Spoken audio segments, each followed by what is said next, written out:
ನಮಸ್ಕಾರ ಸ್ನೇಹಿತರೆ, ಜ್ಞಾನಸ್ವರೂಪಿ ಕನ್ನಡಕ್ಕೆ ನಿಮ್ಮೆಲ್ಲರಿಗೆ ಸ್ವಾಗತ. ವಿಜ್ಞಾನ ಪರೀಕ್ಷೆ 10ನೇ ತರಗತಿ ವಿಜ್ಞಾನ ಪರೀಕ್ಷೆ ಇನ್ನೇನು ಒಂದೇ ದಿನ ಉಳಿದಿದ್ದು, ಈ ಒಂದು ದಿನದಲ್ಲಿ ಏನನ್ನು ಓದಬೇಕು ಅಂತ ಹೇಳಿದರೆ, ನೀವು ಎಲ್ಲ ಮಾದರಿ ಪ್ರಶ್ನೆ ಪತ್ರಿಕೆಯನ್ನು 4 ಮಾದರಿ ಪ್ರಶ್ನೆ ಪತ್ರಿಕೆಗಳನ್ನು ನೀವು ಬಿಡಿಸಬೇಕು. ತದನಂತರ ಇಲಾಖೆಗಳು ಗುರುತಿಸಿರ್ತಕ್ಕಂತಹ ಏನು ಚಿತ್ರಗಳಿದಾವೆ, ಆ ಎಲ್ಲ ಚಿತ್ರಗಳನ್ನು ನೀವು ಅಭ್ಯಾಸ ಮಾಡಬೇಕಾಗತ್ತೆ. ಏನು ಬಿಟ್ಟು ಬಂದರೂ ಚಿತ್ರಗಳನ್ನು ಮಾತ್ರ ಬಿಟ್ಟು ಬರಬಾರ್ದು. ಅದರಲ್ಲಿ ಜೀವಶಾಸ್ತ್ರ ಅಂತ ಬಂದಲ್ಲಿ ತೆರೆದ ಪತ್ರರಂಧ್ರ ಮತ್ತು ಮುಚ್ಚಿದ ಪತ್ರರಂಧ್ರ, ತದನಂತರ ನೆಫ್ರಾನು, ಆನಂತರ ಹೃದಯ, ಮೆದುಳು, ಈ ಎಲ್ಲ ಚಿತ್ರಗಳನ್ನು ನೀವು ಕಡ್ಡಾಯವಾಗಿ ಅಭ್ಯಾಸ ಮಾಡಬೇಕಾಗತ್ತೆ. ಅದಾದ ನಂತರ ಎಲ್ಲ ಮಾದರಿ ಪ್ರಶ್ನೆ ಪತ್ರಿಕೆಗಳನ್ನು ಬಿಡಿಸಬೇಕು. ಮತ್ತು ಇಂದಿನ ಪ್ರಶ್ನೆ ಪತ್ರಿಕೆಗಳು ಏನು 2024, 2025 ಮೂರು ಎಕ್ಸಾಮ್ ಅದಾವಲ್ಲ, ಆ 3 ಪರೀಕ್ಷೆಗಳು ಒಟ್ಟು 6 ಇಂದಿನ ವರ್ಷದ ಪ್ರಶ್ನೆ ಪತ್ರಿಕೆಗಳು ಮತ್ತು 4 ಮಾದರಿ ಪ್ರಶ್ನೆ ಪತ್ರಿಕೆಗಳು ಸೇರಿ ಒಟ್ಟು 10 ಕ್ವಶನ್ ಪೇಪರನ್ನು ನೀವು ಬಿಡಿಸ್ತಾ ಹೋದಾಗ ನಿಮಗೆ ಪ್ರಶ್ನೆ ಪತ್ರಿಕೆಯನ್ನು ಬಿಡಿಸುವ ಸಂದರ್ಭದಲ್ಲಿ ಒಂದು ಪ್ರಶ್ನೆ ಓದಿದ ತಕ್ಷಣ ನಿಮಗೆ ಗೊತ್ತಾಗುತ್ತೆ, ಇದಕ್ಕೆ ನಾನು ಈ ಒಂದು ಪ್ರಶ್ನೆಗೆ ಉತ್ತರ ಬರೆಯುವ ಸಾಮರ್ಥ್ಯ ನನ್ನಲ್ಲಿ ಇದೆ ಅಂತಂದಾಗ ಅದಕ್ಕೆ ಕಡಿಮೆ ಸಮಯ ಕೊಡಬೇಕು. ಯಾವುದು ನಿಮಗೆ ಕಷ್ಟ ಅನಿಸುತ್ತಾ ಅಂಥ ಒಂದು ಪ್ರಶ್ನೆಗಳಿಗೆ ನೀವು ಹೆಚ್ಚಿನ ಸಮಯವನ್ನು ನೀಡಿ ಅಭ್ಯಾಸ ಮಾಡಬೇಕಾಗುತ್ತೆ ಸ್ನೇಹಿತರೆ. ಈಗ ನೋಡಿ, ನಾವು ಈ ಒಂದು ತರಗತಿಯಲ್ಲಿ ಜೀವಶಾಸ್ತ್ರದ ಎಲ್ಲ ಪ್ರಶ್ನೆ ಪತ್ರಿಕೆಗಳನ್ನು ಒಂದೇ ವಿಡಿಯೋದಲ್ಲಿ ತರುವಂಥ ಪ್ರಯತ್ನ ಮಾಡಿದ್ದೇನೆ. ನೋಡಿರಿ,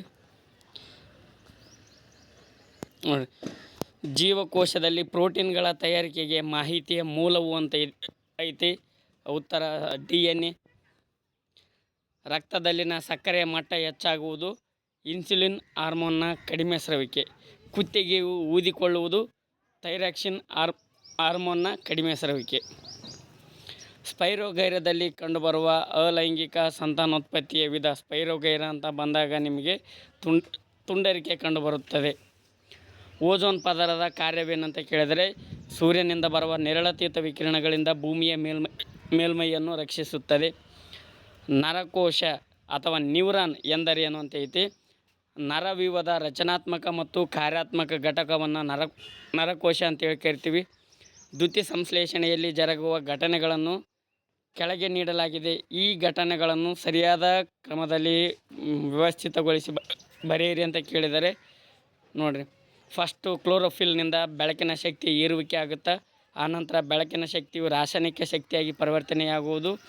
ನೀರಿನ ಅಣುಗಳು ಹೈಡ್ರೋಜನ್ ಮತ್ತು ಆಕ್ಸಿಜನ್ ಆಗಿ ವಿಭಜಿಸಲ್ಪಡುವುದು.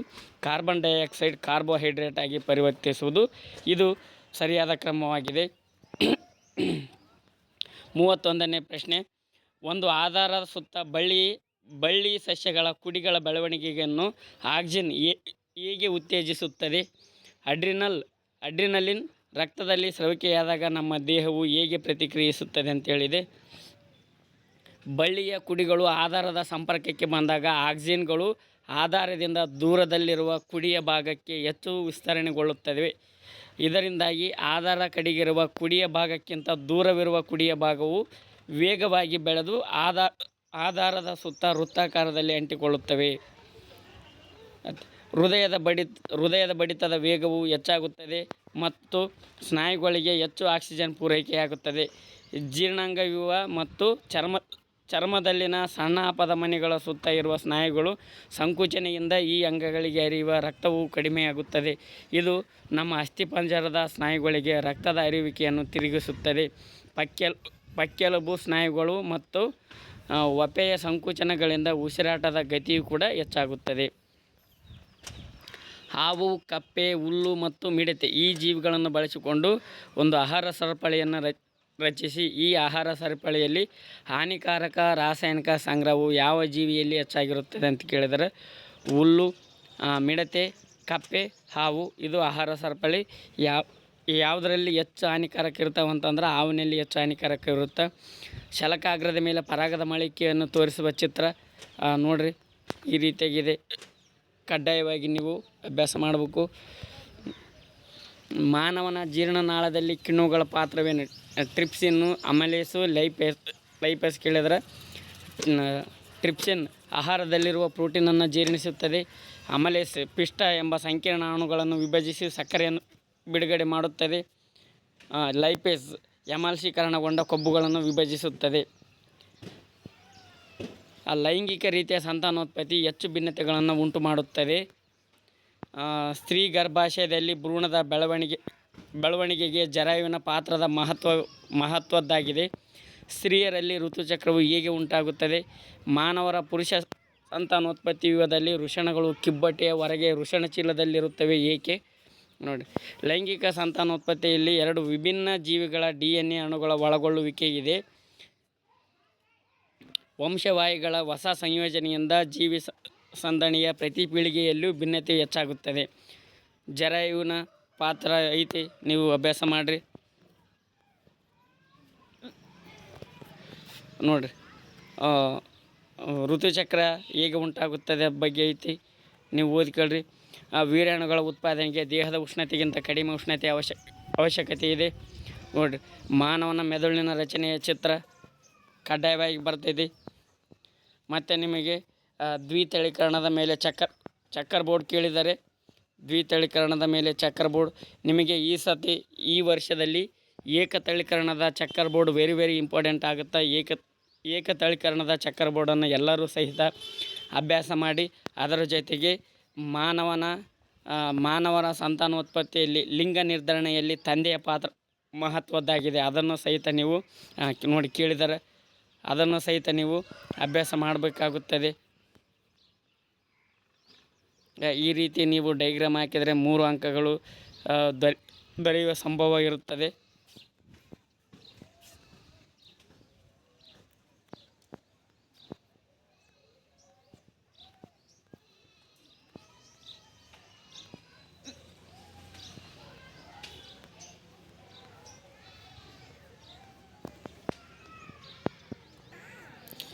ಸಸ್ಯಗಳಲ್ಲಿ ಕಾಂಡದ ಮೇಲ್ಮುಖ ಬೆಳವಣಿಗೆಯು ಋಣ ಗುರುತ್ವಾನುವರ್ತನೆ ಮತ್ತು ಧನ ದ್ವಿತೀಯ ಅನುವರ್ತನೆಯಾಗಿರುತ್ತದೆ. ಹುಲ್ಲು, ಮಿಡತೆ, ಕಪ್ಪೆ, ಹಾವು, ಹದ್ದು ಈ ಆಹಾರ ಸರಪಳಿಯಲ್ಲಿರುವ ದ್ವಿತೀಯಕ ಭಕ್ಷಕ ಅಂತ ಕೇಳ್ಯಾರ. ದ್ವಿತೀಯಕ ಭಕ್ಷಕ ಅಂದ್ರೆ ಕಪ್ಪೆ. ತೆರೆದ ಪತ್ರ ಅಂದ್ರೆ ಚಿತ್ರ ಕೇಳಿದರೆ ಅಭ್ಯಾಸ ಮಾಡಬೇಕು ನೀವು. ಕೆಳಗೆ ಕೊಟ್ಟಿರುವ ಚಿತ್ರಗಳನ್ನು ಗಮನಿಸಿ. ಈ 2 ಹೂಗಳಲ್ಲಿ ಜರುಗಬಹುದಾದ ಪರಾಗಸ್ಪರ್ಶದ ವಿಧಗಳನ್ನು ಹೆಸರಿಸಿ ಅಂತ ಕೇಳಿದರೆ, ಎ ಹೂವಿನಲ್ಲಿ ಸ್ವಕೀಯ ಪರಾಗಸ್ಪರ್ಶ, ಬಿ ಹೂವಿನಲ್ಲಿ ಪರಕೀಯ ಪರಾಗಸ್ಪರ್ಶ ನಡೆಯುತ್ತದೆ. ಅನುವಂಶೀಯತೆ ಎಂದರೇನು? ಜೀವಿಗಳಲ್ಲಿ ಒಂದು ಪೀಳಿಗೆಯಿಂದ ಮತ್ತೊಂದು ಪೀಳಿಗೆಗೆ ಗುಣಗಳ ವರ್ಗಾವಣೆಯಾಗುವುದನ್ನು ಅನುವಂಶೀಯತೆ ಅಂತ ಕರಿತೀವಿ. ಕೆಳಗಿನ ಹಾರ್ಮೋನ್ಗಳ ಕಾರ್ಯವೇನಂತ ಕೇಳಿದರೆ ಅಬ್ಸಿಸಿಕ್ ಆಮ್ಲ, ಥೈರಾಕ್ಸಿನ್. ಅಬ್ಸಿಸಿಕ್ ಆಮ್ಲ ಬೆಳವಣಿಗೆಯನ್ನು ಕುಂಠಿತಗೊಳಿಸುತ್ತದೆ.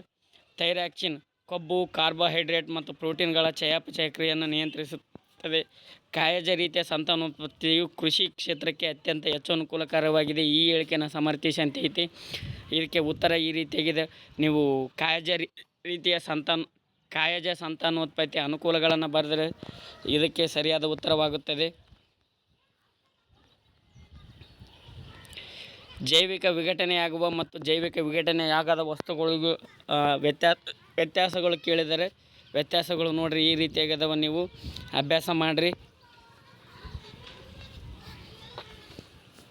ಸಸ್ಯಗಳು ತ್ಯಾಜ್ಯ ಪದಾರ್ಥಗಳನ್ನು ಹೊರಹಾಕಲು ಬಳಸುವ ವಿಧಾನಗಳು ಮತ್ತು ಮಾನವನ ದೇಹದಲ್ಲಿ ಮೂತ್ರವು ಹೇಗೆ ಉತ್ಪತ್ತಿಯಾಗುತ್ತದೆ ಅಂತ ಕೇಳಿದರೆ, ಸಸ್ಯದ ಎತ್ತರದ ಭಾಗಗಳಿಗೆ ನೀರನ್ನು ಸಾಗಿಸಲು ಸಹಾಯ ಮಾಡುವ ಪ್ರಕ್ರಿಯೆ ಯಾವುದು?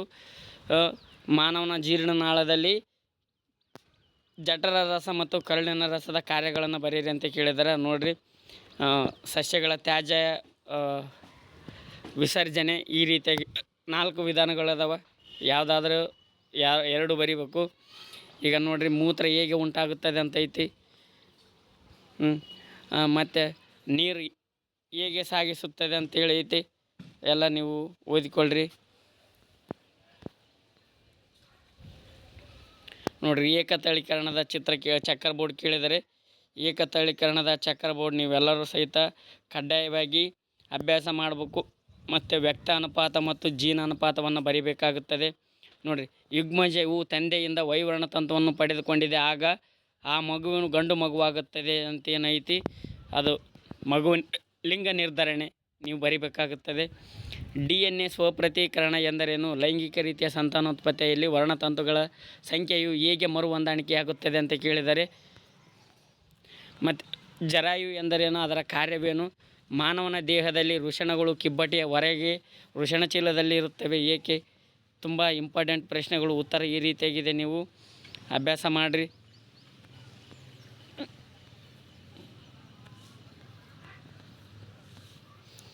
ಮಾನವನ ಮಿದುಳಿನ ಚಿತ್ರ ನೋಡಿರಿ, ಅಭ್ಯಾಸ ಮಾಡಿರಿ. ಆಕ್ಸಿಜನ್ ಸಹಿತ ಉಸಿರಾಟ ಎಂದರೇನು? ಅಂದರೆ ವಾಯುವಿಕ ಉಸಿರಾಟ ಎಂದರೇನು? ಈ ಪ್ರಕ್ರಿಯೆಯಲ್ಲಿ ಉತ್ಪತ್ತಿಯಾಗುವ ಉತ್ಪನ್ನಗಳು ಯಾವುವು? ಇಮ್ಮಡಿ ರಕ್ತ ಪರಿಚಲನೆ ಎಂದರೇನು? ಪಕ್ಷಿಗಳಿಗೆ ಮತ್ತು ಸ್ತನಿಗಳಿಗೆ ಈ ರೀತಿಯ ರಕ್ತ ಪರಿಚಲನೆ ಹೇಗೆ ಅನುಕೂಲಕರವಾಗಿದೆ ಅಂತ ಕೇಳಿದರೆ ಇಲ್ಲಿ ಉತ್ತರ ಇದೆ. ನೀವು ಉತ್ತರ ವಿಡಿಯೋವನ್ನು ಪಾಸ್ ಮಾಡಿ ಉತ್ತರವನ್ನು ಓದಿಕೊಳ್ಳಿ.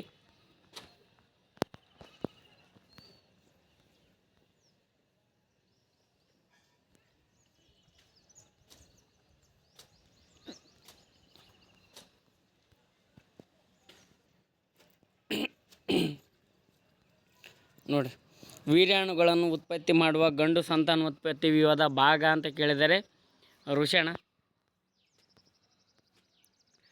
ಪೈರುವೇಟ್ ಸ್ನಾಯುಕೋಶಗಳು ಆಕ್ಸಿಜನ್ ಕೊರತೆ. ಎಕ್ಸ್ ಪ್ಲಸ್ ಶಕ್ತಿ, ಇಲ್ಲಿ ಎಕ್ಸ್ ಪ್ರತಿನಿಧಿಸುವುದು ಅಂತ ಕೇಳಿದರೆ ಎಕ್ಸ್ ಪ್ರತಿನಿಧಿಸುವಂಥದ್ದು ಲ್ಯಾಕ್ಟಿಕ್ ಆಮ್ಲ. ಇಮ್ಮಡಿ ರಕ್ತ ಪರಿಚಲನೆ ಎಂದರೇನು? ರಕ್ತವು ಪ್ರತಿಯೊಂದು ಪರಿಚಲನೆಗೆ 2 ಬಾರಿ ಹೃದಯವನ್ನು ಹಾದು ಹೋಗುತ್ತದೆ. ಇದನ್ನು ಇಮ್ಮಡಿ ರಕ್ತ ಪರಿಚಲನೆ ಅಂತೇಳಿ ಕರಿತೀವಿ. ಓಜೋನ್ ಎಂದರೇನು? ಈ ಪದರದ ಅನುಕೂಲಗಳನ್ನು ಬರೆಯಿರಿ ಅಂತ ಕೇಳ್ಯಾರ. ಓಜೋನ್ ಎಂಬುದು ಆಕ್ಸಿಜನ್ನ 3 ಪರಮಾಣುಗಳಿಂದ ರೂಪುಗೊಂಡ ಒಂದು ಅಣುವಾಗಿದೆ. ಇದು ಸೂರ್ಯನಿಂದ ಬರುವ ನೇರಳಾತೀತ ಕಿರಣಗಳಿಂದ ಭೂಮಿಯ ಮೇಲ್ಮೈಯನ್ನು ರಕ್ಷಿಸುತ್ತದೆ. ಲಿಂಗಾಣು ಕೋಶಗಳು ಕೇವಲ ಅರ್ಧದಷ್ಟು ಪ್ರಮಾಣದ ವಂಶವಾಹಿ ವಸ್ತುವನ್ನು ಹೊಂದಿವೆ ಏಕೆ ಅಂತ ಕೇಳಿದರೆ, ಲಿಂಗಾಣು ಕೋಶಗಳು ಸಂಯೋಗಗೊಂಡು ಉಂಟಾಗುವ ಹೊಸ ಸಂತತಿಗಳಲ್ಲಿ ಪೋಷಕ ಜೀವಿಗಳಲ್ಲಿರುವಷ್ಟೇ ಪ್ರಮಾಣದ ವಂಶವಾಹಿ ವಸ್ತುಗಳನ್ನು ಸ್ಥಾಪಿಸಲು. ಪರಿಸರ ವ್ಯವಸ್ಥೆಯಲ್ಲಿ ಶಕ್ತಿಯ ಅರಿವು ಯಾವಾಗಲೂ ಏಕಮುಖವಾಗಿರುತ್ತದೆ. ಕಾರಣ ಕೊಡಿಯಂತಿದೆ. ಇದಕ್ಕೆ ಉತ್ತರ ನೋಡಿರಿ. ಉತ್ತರ ನೀವು ಅಭ್ಯಾಸ ಮಾಡಿರಿ, ವಿಡಿಯೋ ಪಾಸ್ ಮಾಡಿ ಉತ್ತರವನ್ನು ನೋಡಿರಿ. ವಪೆ ಮತ್ತು ಪಕ್ಕೆಲುಬುಗಳ ಚಲನೆಯು ಶ್ವಾಸಕೋಶದೊಳಗೆ ಗಾಳಿ ಹೀರಲ್ಪಡುವುದಕ್ಕೆ ಹೇಗೆ ಸಹಾಯಕವಾಗಿದೆ ಅಂತೈತಿ. ಉತ್ತರ ನೋಡಿರಿ, ಈ ರೀತಿಯಾಗಿದೆ, ನೀವು ಓದ್ರಿ. ಶಲಾಕಾಗ್ರದ ಮೇಲೆ ಪರಾಗದ ಮಳುವಿಕೆಯನ್ನು ತೋರಿಸುವ ಚಿತ್ರವನ್ನು ಬರೆಯಿರಿ. ಚಿತ್ರ ವೆರಿ ವೆರಿ ಇಂಪಾರ್ಟೆಂಟ್, ನೀವು ಕಡ್ಡಾಯವಾಗಿ ಅಭ್ಯಾಸ ಮಾಡಲೇಬೇಕಾಗುತ್ತದೆ. ದ್ಯುತಿ ಸಂಶ್ಲೇಷಣೆ ನಡೆಯುವಾಗ ಜರುಗುವ ಘಟನೆಗಳನ್ನು ಬರೆಯಿರಿ. ತಕ್ಷಣದಲ್ಲಿ ಬಳಕೆಯಾಗದ ಕಾರ್ಬೋಹೈಡ್ರೇಟ್ಗಳು ಸಸ್ಯಗಳಲ್ಲಿ ಯಾವ ರೂಪದಲ್ಲಿ ಸಂಗ್ರಹವಾಗುತ್ತದೆ? ಪತ್ರರಂಧ್ರದ ಕಾರ್ಯಗಳನ್ನು ಬರೆಯಿರಿ. ಇದಕ್ಕೆ ಅಥವಾ ಅಂತ ಪ್ರಶ್ನೆ ಇದೆ. ವಿಸರ್ಜನೆ ಎಂದರೇನು? ಸಸ್ಯಗಳು ತ್ಯಾಜ್ಯ ಪದಾರ್ಥಗಳನ್ನು ಹೊರಹಾಕಲು ಬಳಸುವ ವಿಧಾನಗಳು. ನೋಡಿರಿ ಉತ್ತರ. ದ್ಯುತಿ ಸಂಶ್ಲೇಷಣೆ ನಡೆಯುವಾಗ ಜರುಗುವ ಘಟನೆಗಳು. ಇದು ಮತ್ತು ತಕ್ಷಣಕ್ಕೆ ಬಳಕೆಯಾಗದ ಕಾರ್ಬೋಹೈಡ್ರೇಟ್ ಸಸ್ಯಗಳಲ್ಲಿ ಪಿಷ್ಟದ ರೂಪದಲ್ಲಿ ಸಂಗ್ರಹವಾಗುತ್ತದೆ, ಪ್ರಾಣಿಗಳಲ್ಲಿ ಗ್ಲೈಕೋಜನ್ ರೂಪದಲ್ಲಿ ಸಂಗ್ರಹವಾಗುತ್ತದೆ. ಪತ್ರರಂಧ್ರದ ಕಾರ್ಯಗಳು ಅನಿಲದ ವಿನಿಮಯ ಮತ್ತು ಬಾಷ್ಪ ವಿಸರ್ಜನೆ ನಡೆಯುತ್ತದೆ. ನೋಡಿ ಅಥವಾ ಇದೆ. ಹಾನಿಕಾರಕ ಚಯಾಪಚಯ ತ್ಯಾಜ್ಯಗಳನ್ನು ದೇಹದಿಂದ ಹೊರಹಾಕುವ ಜೈವ ಪ್ರಕ್ರಿಯೆಯನ್ನು ವಿಸರ್ಜನೆ ಎಂದು ಕರೆಯುವರು. ಅನಿಲಗಳು ಈ 4 ವಿಧಾನದಲ್ಲಿ ತ್ಯಾಜ್ಯ ಪದಾರ್ಥಗಳನ್ನು ಹೊರಹಾಕುತ್ತವೆ. ಪ್ಲೆನೇರಿಯಾದಲ್ಲಿ ಜರುಗುವ ಪುನರುತ್ಪಾದನೆಯು ಸಂತಾನೋತ್ಪತ್ತಿಗೆ ಸಮವಲ್ಲ. ಸಮರ್ಥಿಸಿ. ಅಥವಾ ಕಾಯಜ ಸಂತಾನೋತ್ಪತ್ತಿಯು ರೈತರಿಗೆ ಒಂದು ವರದಾನವಾಗಿದೆ. ಸಮರ್ಥಿಸಿ ಅಂತೈತಿ. ನೋಡಿರಿ, ಪ್ಲೆನೇರಿಯಾದಲ್ಲಿ ವಿಶಿಷ್ಟ ಜೀವಕೋಶಗಳು ಪುನರುತ್ಪಾದನೆಯನ್ನು ನಡೆಸುತ್ತವೆ. ಈ ಜೀವಕೋಶಗಳು ವೃದ್ಧಿಯಾಗುತ್ತವೆ ಮತ್ತು ಅಸಂಖ್ಯ ಜೀವಕೋಶಗಳನ್ನು ಉಂಟುಮಾಡುತ್ತವೆ.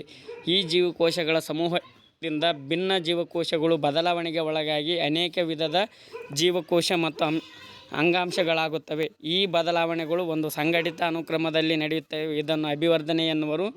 ಬಹುತೇಕ ಜೀವಿಗಳು ಸಂತಾನೋತ್ಪತ್ತಿಗಾಗಿ ತುಂಡರಿಕೆಯನ್ನು ಸಾಮಾನ್ಯವಾಗಿ ಅವಲಂಬಿಸಿಲ್ಲ. ಆದ್ದರಿಂದ ಪುನರುತ್ಪಾದನೆಯು ಸಂತಾನೋತ್ಪತ್ತಿಗೆ ಸಮವಲ್ಲ.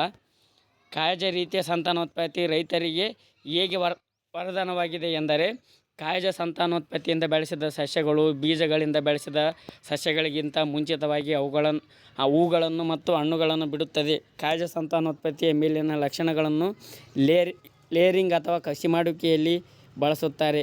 ಅದರ ಅನುಕೂಲಗಳನ್ನು ಬರೆದರೆ ಸಾಕಾಗುತ್ತದೆ. ಮಾನವನ ಮೆದುಳಿನ ಚಿತ್ರ ನೋಡ್ರಿ, ವೆರಿ ಇಂಪಾರ್ಟೆಂಟು. ದ್ವಿತಳೀಕರಣದ ಚಕ್ಕರ್ ಬೋರ್ಡು, ಏಕತಳೀಕರಣ ಮತ್ತು ದ್ವಿತಳೀಕರಣದ ಚಕ್ಕರ್ ಬೋರ್ಡು ಮತ್ತು ಅನುಪಾತಗಳು ನಿಮಗೆ ವೆರಿ ಇಂಪಾರ್ಟೆಂಟ್ ಇರುತ್ತೆ. ಅಭ್ಯಾಸ ಮಾಡಿರಿ. ಈ ಕೆಳಗಿನ ಹಾರ್ಮೋನ್ಗಳ ಕಾರ್ಯಗಳನ್ನು ಬರೆಯಿರಿ ಅಂತ ಕೇಳಿದರೆ, ಇನ್ಸುಲಿನ್, ಅಡ್ರಿನಲಿನ್. ಮುಟ್ಟಿದರೆ ಮುನಿ ಸಸ್ಯವನ್ನು ಸ್ಪರ್ಶಿಸಿದಾಗ ಸಸ್ಯದ ಎಲೆಗಳು ಮುದುಡುತ್ತವೆ. ಈ ಪ್ರಕ್ರಿಯೆ ಹೇಗೆ ಜರುಗುತ್ತದೆ ವಿವರಿಸಿ ಅಂತೈತಿ. ಇನ್ಸುಲಿನ್ ರಕ್ತದಲ್ಲಿ ಸಕ್ಕರೆ ಮಟ್ಟವನ್ನು ನಿಯಂತ್ರಿಸುತ್ತದೆ. ಅಡ್ರಿನಲಿನ್ ಪ್ರಾಣಿಯ ದೇಹವು ತುರ್ತು ಪರಿಸ್ಥಿತಿಯನ್ನು ಎದುರಿಸಲು ಸಿದ್ಧವಾಗುವಂತೆ ಮಾಡುತ್ತದೆ.